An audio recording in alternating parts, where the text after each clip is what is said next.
Qui était vraiment Caïphe, cet homme qui joua un rôle central dans le procès et la crucifixion de Jésus-Christ?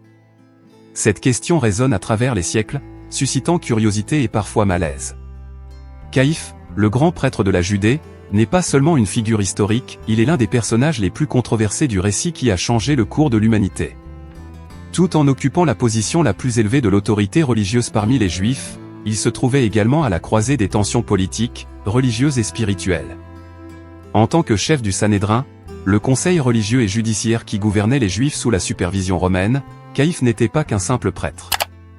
C'était un stratège politique, chargé de maintenir l'ordre parmi le peuple juif et de garantir que la Pax Romana, la paix imposée par le pouvoir romain, ne soit pas compromise. Mais il est impossible d'évoquer son rôle sans reconnaître son implication directe dans l'arrestation et la crucifixion de Jésus-Christ. La figure de Caïphe émerge avec force dans les évangiles, où sa direction est marquée par un épisode central. Il propose, d'une manière calculée, que la mort de Jésus est inévitable pour préserver l'équilibre du pouvoir. Vous n'y comprenez rien, il est dans votre intérêt qu'un seul homme meure pour le peuple, et que la nation entière ne périsse pas, déclare-t-il, selon l'évangile de Jean, Jean 11, 49-50. Cette déclaration, à la fois pragmatique et lourde de sens, reflète les pressions auxquelles il était soumis en tant que médiateur entre deux mondes, le religieux et le politique. La décision de livrer Jésus aux Romains n'était pas simplement un acte politique. Elle devint un point de bascule dans le récit chrétien, transformant Caïphe en symbole d'opposition à Jésus et à son message. Mais cette opposition est-elle toute l'histoire qu'il nous a laissée? Un aspect fascinant entourant Caïphe est l'idée qu'il ait pu être profondément marqué par les événements qui suivirent la crucifixion. Selon certaines traditions, Caïphe aurait réfléchi sur sa décision, notamment après avoir entendu les récits de la résurrection de Jésus. Est-il possible que cet homme, si central dans le dénouement terrestre de Jésus, ait reconnu, même tardivement, la dimension spirituelle de celui qu'il avait jugé? L'histoire de Caïphe n'est pas qu'un récit ancien.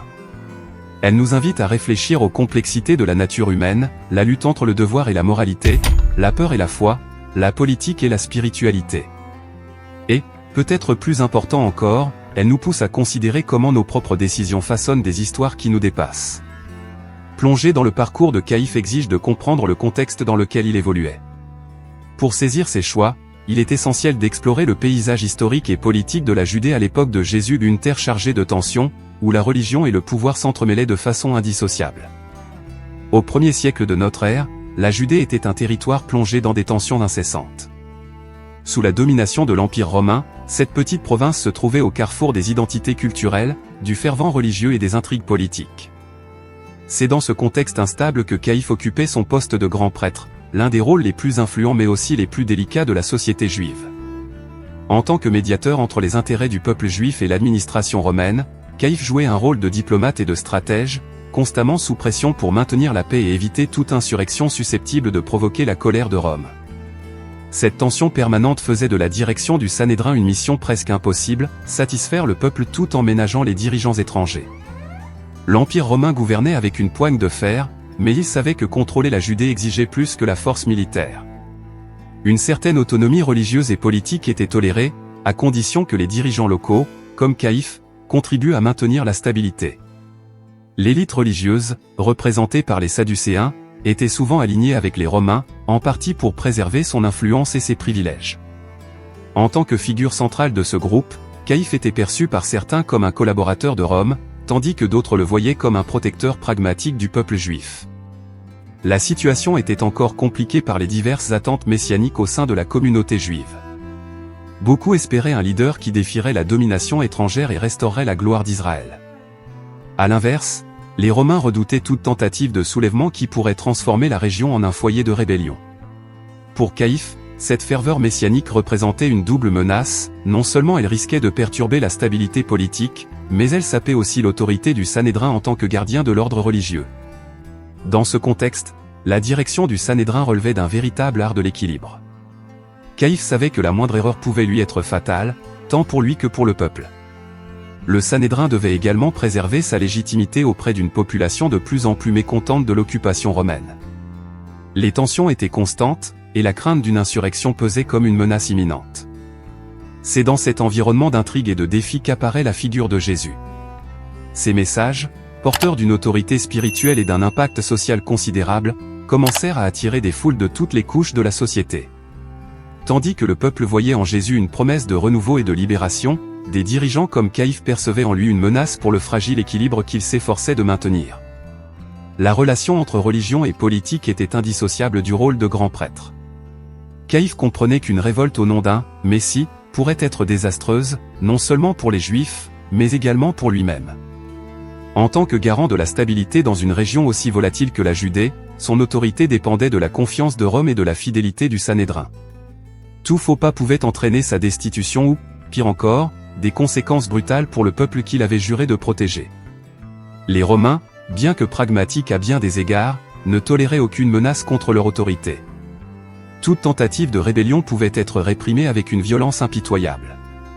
Les crucifixions massives n'étaient pas rares, utilisées pour rappeler la puissance implacable de l'Empire. Conscient de cela, Caïphe et le Sanhédrin donnaient souvent la priorité à des considérations politiques plutôt qu'à des principes religieux ou moraux. Cependant, le message de Jésus n'était pas explicitement politique. Il parlait du royaume de Dieu, et non de celui de César. Pourtant, sa popularité croissante et ses enseignements étaient facilement perçus comme une remise en cause du statu quo.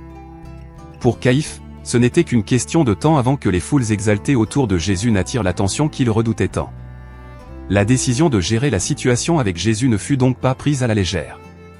Elle résultait de semaines, voire de mois, de discussions au sein du Sanhédrin, de réunions discrètes entre les dirigeants religieux et d'évaluations méticuleuses des risques encourus. Chaque action de Caïphe était calculée, chaque mot soigneusement choisi. Il savait que le destin de la Judée pouvait dépendre de ses choix.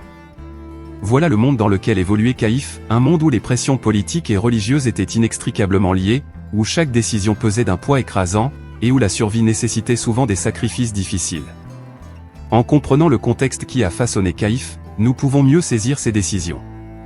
Toutefois, le véritable point de tension apparaît lorsque le message et les actions de Jésus commencent à défier directement l'équilibre qu'il s'efforçait de préserver. Lorsque Jésus a commencé son ministère, peu de personnes auraient pu prévoir l'impact qu'il exercerait sur la société juive. Ces paroles n'apportaient pas seulement un réconfort spirituel, elles résonnaient comme un appel à la transformation. Prêchant le royaume de Dieu et accomplissant des miracles qui semblaient défier même les chefs religieux les plus expérimentés, Jésus devint rapidement une figure d'une profonde influence. Le message de Jésus était unique. Il parlait d'un royaume qui n'appartenait pas à ce monde, un domaine spirituel transcendant les divisions politiques et religieuses. Cependant, pour Caïphe et le Sanhédrin, ce qui attirait le plus l'attention était la manière dont ce message captivait les foules. Les multitudes qui le suivaient reflétaient sa capacité incomparable à toucher les cœurs et à offrir de l'espoir en des temps d'oppression. Chaque guérison, chaque parabole, chaque confrontation avec les pharisiens renforçait sa renommée et augmentait l'attention portée sur lui. L'entrée triomphale de Jésus à Jérusalem fut l'un des moments les plus symboliques de cette ascension. Monté sur un ânon, il fut accueilli par des foules qui l'acclamaient comme un roi, criant « Hosanna ». Béni soit celui qui vient au nom du Seigneur. Cet événement, évoquant les images messianiques des Écritures, était une proclamation publique que beaucoup croyaient que Jésus était le Messie promis. Pour Caïphe, cependant, cela sonnait comme un présage de chaos. Le Sanhédrin, dirigé par Caïphe, observait tout cela avec une inquiétude croissante. Il comprenait que l'impact de Jésus ne se limitait pas au plan spirituel, il menaçait l'équilibre politique et religieux. Les Romains ne toléraient aucun mouvement susceptible d'être interprété comme une insurrection, et le comportement des foules suggérait que Jésus pourrait être perçu comme un agitateur. La responsabilité de maintenir la paix reposait sur Caïphe, et tout signe d'instabilité pourrait entraîner de lourdes représailles pour tous les Juifs. De plus, le message de Jésus confrontait directement les intérêts de l'élite religieuse. Il critiquait ouvertement des pratiques qu'il considérait comme hypocrites et remettait en question l'autorité de chefs qui plaçaient les traditions humaines au-dessus des principes divins. Cela créait un conflit interne au judaïsme, divisant ceux qui admiraient Jésus de ses opposants les plus farouches. Pour Caïphe, cette division affaiblissait l'autorité du Sanhédrin et compromettait l'unité nécessaire pour faire face à la domination romaine. Lors de réunions privées, le Sanhédrin commença à débattre des conséquences possibles de l'ascension de Jésus. Leur principale préoccupation n'était pas seulement ce qu'il disait, mais comment ses actions pouvaient inciter les foules. Ils redoutaient qu'en un moment de ferveur, le peuple se retourne contre les autorités romaines, entraînant une répression dévastatrice. Avec sa vision pragmatique, Caïphe affirmait que l'élimination d'une seule figure pouvait éviter un désastre majeur. Ces paroles, rapportées dans l'évangile de Jean, résonne encore aujourd'hui, il est avantageux qu'un seul homme meure pour le peuple, et que toute la nation ne périsse pas. Pour Caïphe, c'était la solution la plus logique. Il ne voyait pas la mort de Jésus comme un acte de cruauté ou de vengeance, mais comme une nécessité stratégique pour préserver le bien commun. Cependant, cette perception n'était pas universelle. Certains membres du Sanhédrin remettaient en question la validité des accusations portées contre Jésus. Ils comprenaient que le Messie promis pourrait ne pas correspondre aux attentes traditionnelles et redoutaient que sa condamnation ne soit une erreur spirituelle irréparable. Pourtant, la voix de Caïphe prévalut, et le plan visant à arrêter Jésus commença à se concrétiser. Cette menace perçue par Caïphe n'était pas seulement théorique. Jésus, dans ses interactions avec les chefs religieux, faisait preuve d'une connaissance impressionnante des Écritures et d'une autorité qui les défiait ouvertement. Il déjouait les accusations avec sagesse, comme lors de l'épisode de la pièce de monnaie, lorsqu'il déclara « Rendez à César ce qui est à César, et à Dieu ce qui est à Dieu ». Pour Caïphe, ce type de réponse renforçait davantage l'image publique de Jésus et rendait toute tentative de le discréditer encore plus difficile. Cependant, il y avait quelque chose que Jésus ne faisait pas, il n'incitait pas directement à une révolte armée. Cela rendait plus complexe la construction d'une accusation pouvant justifier son arrestation aux yeux du peuple et, plus encore, de Ponce Pilate, le gouverneur romain. Les chefs religieux devaient donc agir avec précaution. Ils redoutaient non seulement la réaction de Rome, mais aussi celle du peuple, qui considérait clairement Jésus comme un prophète, voire davantage. À l'approche de la Pâque, l'un des moments les plus tendus du calendrier juif, les tensions atteignirent leur paroxysme. Jérusalem débordait de pèlerins, et tout signe de révolte pouvait se propager comme une traînée de poudre. Caïphe savait que le temps pressait. Jésus ne pouvait continuer à attirer les foules et à défier la stabilité. C'est dans ce contexte que Judas Iscariote, l'un des disciples de Jésus, offrit au Sanhédrin l'opportunité qu'ils attendaient. La trahison de Judas donna à Caïphe la chance d'agir, mais le plan devait encore être exécuté avec soin.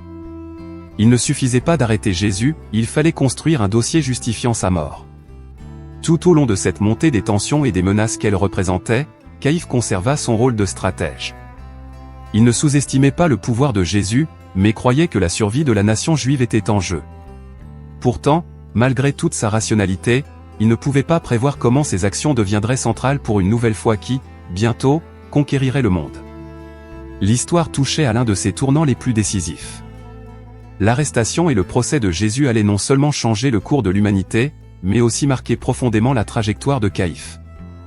L'arrestation de Jésus marqua le début d'une série d'événements qui non seulement façonnèrent l'histoire du christianisme, mais révélèrent également les tensions et les complexités du système religieux et politique de l'époque. Au cœur de la nuit, Jésus fut capturé dans le jardin de Gethsémani, lors d'une opération discrètement coordonnée par les chefs religieux.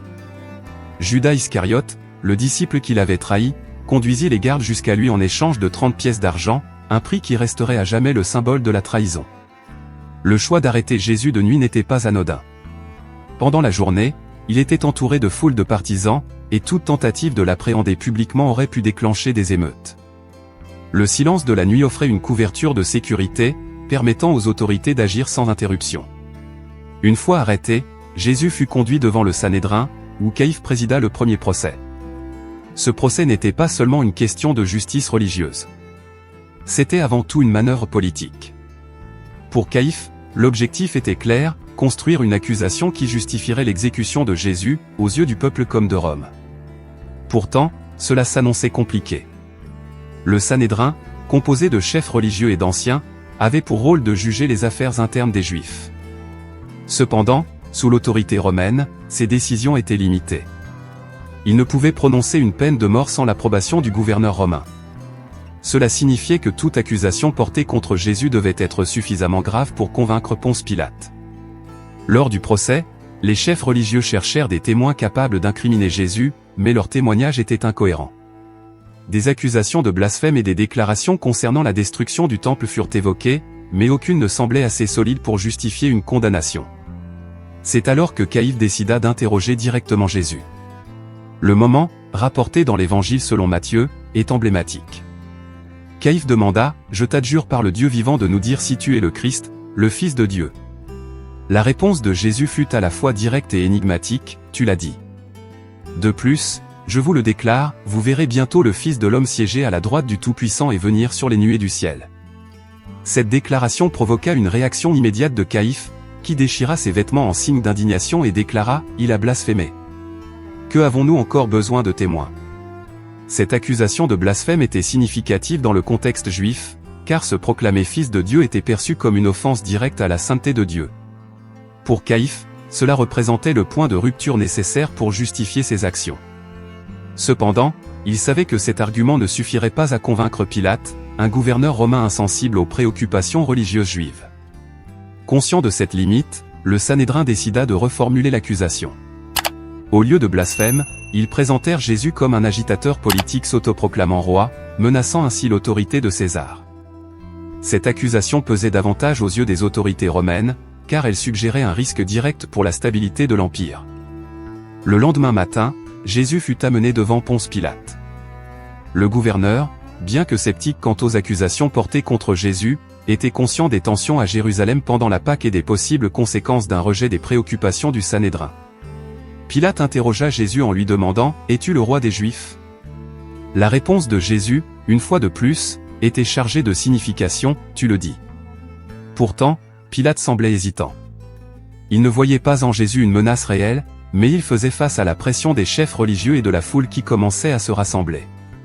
Pour aggraver la situation, le Sanhédrin manipula la narration, insinuant que relâcher Jésus serait un acte de trahison envers César.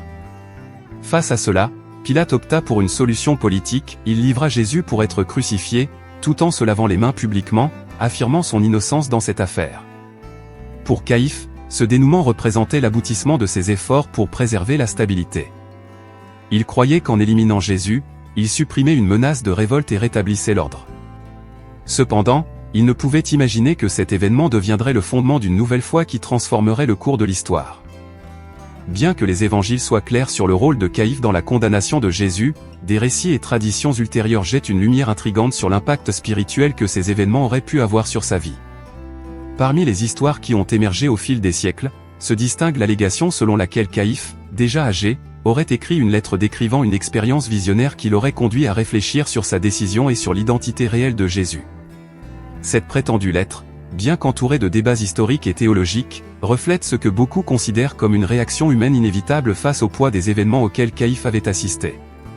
Il n'avait pas seulement vu Jésus crucifié, mais avait aussi été confronté aux rumeurs concernant sa résurrection. Ces événements avaient profondément ébranlé l'ordre religieux qu'il s'était juré de protéger et, de manière encore plus personnelle, remis en question sa vision du monde. La tradition rapporte qu'après la résurrection, la présence des disciples de Jésus était devenue impossible à ignorer. Les apôtres prêchaient avec audace dans les rues de Jérusalem, et les témoignages sur le tombeau vide circulaient parmi le peuple. Caïphe aurait entendu des récits de soldats affirmant avoir assisté à quelque chose d'inexpliqué le matin du troisième jour, lorsqu'une lumière intense aurait enveloppé l'endroit où Jésus avait été enseveli. Bien que ces détails puissent être rejetés comme des rumeurs, ils auraient progressivement troublé Caïphe de manière grandissante. Le contenu de cette supposée lettre suggère que Caïphe aurait eu une vision directe de Jésus ressuscité. Selon le récit, cette expérience aurait été marquée par une rencontre où il aurait été confronté à celui qu'il avait jugé et condamné. Cette vision ne serait pas celle d'une condamnation, mais d'une rédemption. Jésus, d'après ce récit, aurait manifesté de la miséricorde, offrant à Caïphe une opportunité de reconnaître la vérité. La réaction de Caïphe, telle que décrite dans la tradition, aurait été un profond remords. Il aurait revisité les événements du procès avec une nouvelle perspective, réalisant que ses actions, bien que politiquement justifiables à l'époque, avaient ignoré une réalité plus vaste, la nature divine de Jésus. Ce moment de reconnaissance est décrit comme transformateur, amenant Caïphe à remettre en question tout ce qu'il savait sur la loi, les prophètes et le rôle du Messie. Historiquement, il n'existe pas de preuves concluantes sur l'authenticité de cette lettre. Toutefois, elle sert de puissant symbole de la lutte intérieure que beaucoup éprouvent face au choix du passé et à l'impact d'événements extraordinaires. Pour les théologiens, ce récit rappelle que personne n'est hors de portée de la grâce divine, pas même celui qui a joué un rôle clé dans la mort de Jésus. La figure de Caïphe, ainsi, prend une nouvelle dimension à la lumière de cette prétendue vision. Il ne se limite plus à l'archétype de l'antagoniste, mais devient un exemple de comment la rédemption peut surgir au milieu de la culpabilité et du doute. Son histoire, réelle ou symbolique, résonne avec les paroles de l'apôtre Paul, là où le péché a abondé, la grâce a surabondé. Les décisions prises par Caïphe lors du procès de Jésus ont déclenché des événements qui ont transcendé son époque et résonné tout au long de l'histoire. L'acte de livrer Jésus à la mort, bien que motivé par des raisons politiques et religieuses immédiates, est devenu le centre d'une transformation spirituelle qui a changé à jamais le cours de l'humanité. Pour les chefs religieux de la Judée, la crucifixion de Jésus était une mesure nécessaire pour maintenir l'ordre et prévenir les révoltes. Cependant, ce qui semblait être la fin d'une menace est rapidement devenu le point de départ d'un mouvement irrésistible. Quelques jours après la mort de Jésus, des récits ont émergé affirmant qu'il était ressuscité. Le tombeau vide et les apparitions à ses disciples ont donné naissance à la prédication de l'Évangile, qui s'est rapidement propagée, d'abord à Jérusalem, puis dans tout le monde connu.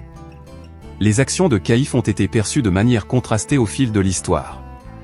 Pour les premiers chrétiens, il incarnait la résistance au message du Christ et à la volonté de Dieu. Sa décision de condamner Jésus a été interprétée comme l'accomplissement des prophéties, en particulier celles qui annonçaient les souffrances du Messie comme moyen de racheter l'humanité. Comme l'avait prophétisé Isaïe, il a été transpercé pour nos transgressions, écrasé pour nos iniquités, le châtiment qui nous donne la paix est tombé sur lui, et c'est par ses blessures que nous sommes guéris. Cependant, pour les Juifs de son époque, Caïphe était un chef qui cherchait à protéger sa communauté contre une intervention romaine potentiellement dévastatrice. En éliminant ce qu'il percevait comme une menace à l'équilibre politique et social, il pensait préserver l'avenir du peuple juif. L'expansion du christianisme a néanmoins entraîné des défis inattendus. En quelques siècles, la foi en Jésus comme Messie est devenue une force dominante au sein de l'Empire romain. Cette transformation a été si profonde qu'en 313, l'empereur Constantin a promulgué l'édit de Milan, garantissant la liberté religieuse aux chrétiens. Quelques décennies plus tard, le christianisme a été déclaré religion officielle de l'Empire. Cette évolution place les actions de Caïphe dans une perspective paradoxale. En cherchant à contenir Jésus, il a involontairement contribué à la diffusion de son message. La crucifixion, censée réduire au silence une voix dérangeante, est devenue le symbole central d'une foi qui a redéfini le monde. D'un point de vue spirituel, les décisions de Caïphe soulèvent également des questions sur la culpabilité, la rédemption et les conséquences des choix humains. Souvent considéré comme un antagoniste, son histoire reflète des dilemmes qui transcendent son époque. Jusqu'où nos décisions, même les plus rationnelles, peuvent-elles avoir des répercussions dépassant tout ce que nous imaginons? Les implications spirituelles de cet épisode ne se limitent pas au christianisme. La trajectoire de Caïphe rappelle universellement que des choix faits sous pression peuvent entraîner des conséquences imprévisibles. Sa figure invite à réfléchir sur la relation entre pouvoir, peur et moralité, et encourage une analyse plus approfondie de l'impact des décisions humaines sur l'histoire et la spiritualité. Le nom de Caïphe est gravé dans l'histoire comme l'un des principaux artisans du procès et de la crucifixion de Jésus-Christ. Cependant, son rôle dépasse celui d'un simple antagoniste ou d'un « méchant ». Il incarne les complexités de la condition humaine, les pressions sociales et politiques, les dilemmes moraux et les conséquences imprévisibles des choix faits au nom du devoir ou de la survie. Caïphe était un homme tiraillé. En tant que grand prêtre, il avait le devoir de protéger la loi juive et de préserver la sécurité de son peuple sous la domination oppressive d'une puissance étrangère. En même temps, il se trouvait face à un dilemme moral en confrontant la figure de Jésus, dont le message, bien que provocateur, ne représentait pas une menace évidente sur le plan militaire ou politique. Sa décision de livrer Jésus aux Romains reflète bien plus qu'un simple pragmatisme, c'est le portrait des tensions entre la peur et la foi, entre le pouvoir et la morale. L'histoire de Caïphe est un rappel puissant que les choix faits sous pression peuvent avoir des répercussions dépassant largement leurs intentions initiales. En condamnant Jésus, il pensait agir pour le bien collectif, maintenir l'ordre et éviter la colère de Rome. Cependant, l'impact de cette décision a largement dépassé son contexte immédiat, déclenchant une série d'événements qui aboutiraient à la diffusion d'une foi mondiale. Dans le contexte chrétien, les actions de Caïphe sont souvent perçues comme faisant partie d'un plan divin plus vaste. Sa décision de livrer Jésus aux autorités romaines n'est pas seulement un acte de trahison ou de peur, mais aussi l'accomplissement de prophéties annonçant le sacrifice du Messie comme moyen de rédemption pour l'humanité. Cette perspective théologique ajoute une profondeur qui défie les interprétations simplistes de culpabilité ou de méchanceté. Sur le plan spirituel, le parcours de Caïphe soulève des questions profondes sur le repentir et la rédemption. Si, en effet, il a réfléchi à ses choix dans les années qui ont suivi la crucifixion, son histoire nous invite à envisager la possibilité de transformation, même pour les figures les plus improbables. Il est possible que Caïphe, dans sa position unique, ait vécu un conflit intérieur entre la culpabilité et la recherche de rédemption, devenant ainsi un symbole universel de la manière dont le repentir peut naître face aux conséquences de nos actes. Historiquement, l'héritage de Caïphe est ambigu. Pour beaucoup, il reste un antagoniste qui a manipulé le système à son avantage. Pour d'autres, il est une victime des circonstances, contraint de prendre des décisions impossibles dans un contexte d'oppression et d'instabilité. Quoi qu'il en soit, sa figure demeure un point central d'un récit ayant transformé le cours de l'histoire. La réflexion sur son histoire dépasse la simple figure historique de Caïphe. Elle nous invite à examiner nos propres décisions et leurs implications. Jusqu'où sommes-nous prêts à aller pour sacrifier nos valeurs au nom d'une cause plus grande? Comment gérons-nous les conséquences imprévues de nos choix? Et surtout, comment pouvons-nous chercher rédemption et transformation face à nos propres erreurs? L'héritage de Caïphe est donc un rappel que l'impact de nos actions dépasse souvent notre compréhension immédiate. Ces choix n'ont pas seulement façonné l'histoire de son époque, mais continuent de résonner comme une partie d'un récit plus vaste, explorant la relation entre pouvoir, culpabilité, rédemption et transformation spirituelle issue de la rencontre avec le divin. L'histoire de Caïphe nous pousse à une réflexion profonde sur les choix, les conséquences et la capacité incroyable de rédemption qu'offre la foi. Il n'était pas simplement un leader religieux, il était un personnage qui, consciemment ou non, a joué un rôle essentiel dans l'accomplissement d'un dessein plus grand. Son parcours nous défie de regarder nos propres vies, de confronter nos choix et de rechercher la transformation spirituelle que seule la foi peut offrir. Et maintenant, nous voulons entendre votre avis. Qu'est-ce qui vous a le plus marqué dans l'histoire de Caïphe? Croyez-vous à la possibilité de rédemption pour quelqu'un qui a joué un rôle aussi controversé? Partagez vos réflexions dans les commentaires. Si vous avez apprécié ce contenu et souhaitez plonger davantage dans des récits transformateurs comme celui-ci, n'oubliez pas de liker la vidéo, de vous abonner à la chaîne et d'activer la cloche pour recevoir des notifications sur nos nouvelles vidéos.